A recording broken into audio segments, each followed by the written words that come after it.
On the evening of May 3, 2007, the coastal village of Praia da Luz in southern Portugal was quiet. It was known to tourists as a safe, predictable holiday destination. Jerry and Kate McCann, along with a group of friends known as the Tapa Seven, were eating dinner at the Ocean Club Resort. Their table was exactly 55 meters away from the apartments where they were staying. Over the previous 4 nights, the group had established a strict routine. They left their children asleep in their respective ground floor rooms, taking turns to leave the table every 30 to 40 minutes to check on them. Inside apartment 5A, 3-year-old Madeleine McCann was asleep in a bed near the door. Her 2-year-old twin siblings were in travel cots right next to her. The physical proximity to the room and the repetition of this nightly schedule created absolute confidence among the parents. They were close enough to walk back in less than a minute. They believed their children were perfectly secure.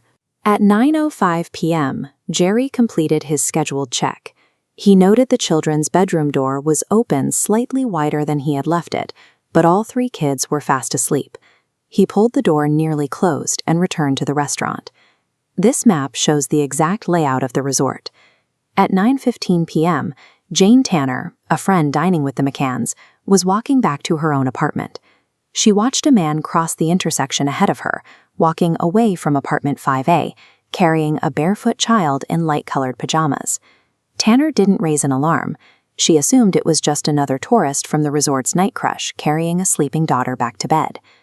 The man Tanner saw was walking briskly, just steps away from where the parents were eating. In the 10 minutes since then, someone had entered the apartment, bypassed the sleeping twins, and extracted a 3-year-old girl without making a sound. At 9:30 p.m., Matthew Oldfield offered to check the McCann's apartment while checking his own next door. He stepped inside and listened, hearing nothing, but the bedroom door was wide open, and he didn't walk far enough in to physically see Madeleine's bed. At 10 p.m., Kate McCann walked up the steps to apartment 5A. She let herself in through the unlocked patio doors. As she reached the children's room, a sudden draft of air slammed the door shut. When she opened it, she found the heavy exterior window shutter rolled completely up. The glass was open. Madeleine's bed was empty, with her pink comfort blanket and a soft toy left lying on the mattress. Kate frantically searched the small apartment, then ran back out into the night, screaming toward the restaurant. "Madeleine's gone! Someone's taken her!" In a single moment, a quiet family vacation shattered. The strict 30-minute checking routine had failed, and the reality of the parents' worst nightmare took its place. The response on the ground was immediate. 60 resort staff and holidaymakers fanned out across Praia da Luz, calling Madeleine's name through the dark complex until 4:30 in the morning. But the official response lagged critically behind.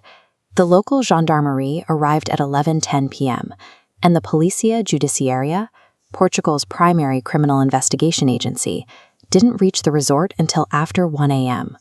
The critical golden hours slipped away. Authorities failed to issue descriptions of Madeleine to border or marine police for hours. Roadblocks weren't erected until 10 the next morning, and police never requested highway surveillance footage for the route to the Spanish border. Worse, the physical crime scene at apartment 5A was severely compromised. Approximately 20 people walked through the unit before it was sealed. An officer even dusted the crucial exterior bedroom shutter for fingerprints without wearing gloves. By the time the sun rose, the physical evidence had been trampled, and the geographical perimeter was wide open. The abductor had vanished entirely. Over the following months, the Portuguese police investigation hit a wall. Lacking an abductor, detectives began to suspect that there had been no kidnapping at all, theorizing instead that Madeleine died in an accident in the apartment, and her parents had hidden the body. In August, British sniffer dogs were brought to the Algarve, an enhanced victim recovery dog trained exclusively to detect the scent of human cadavers, barked to signal an alert at the McCann's rental vehicle, a car the family had hired 24 days after Madeleine vanished. Police sent microscopic samples from the car to a British lab. The resulting DNA profile was highly complex and degraded. The forensic scientist who ran the test explicitly warned that because the DNA was a mixture, it was impossible to confirm it was a genuine match to Madeleine. The Portuguese authorities disregarded the nuance of the lab report.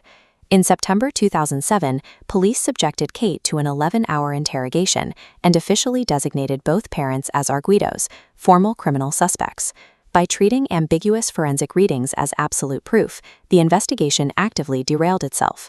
Resources were diverted away from the search for an intruder, and the grieving parents became the primary targets of the state. The official suspicion triggered a global media frenzy. Tabloid newspapers published daily, definitive headlines claiming the parents had murdered their daughter, convicting them outright in the court of public opinion.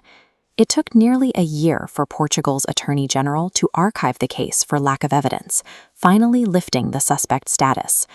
The McCanns subsequently sued several major British newspapers, securing millions in damages and front-page apologies for the libelous coverage. 13 years later, a major breakthrough occurred. In 2020, German authorities identified Christian Bruckner, a convicted sex offender who had lived in a camper van near Praia da Luz at the time of the disappearance, as their prime suspect. Prosecutors stated they held concrete circumstantial evidence pointing to his guilt. Yet, without a confession, a physical body, or definitive forensic ties to the crime scene, formal charges for Madeleine's abduction have stalled. Despite a massive international police effort, private investigations, and 18 years of continuous global scrutiny, the truth of what happened that night in Praia da Luz remains hidden. A child is gone, and a family waits in the dark.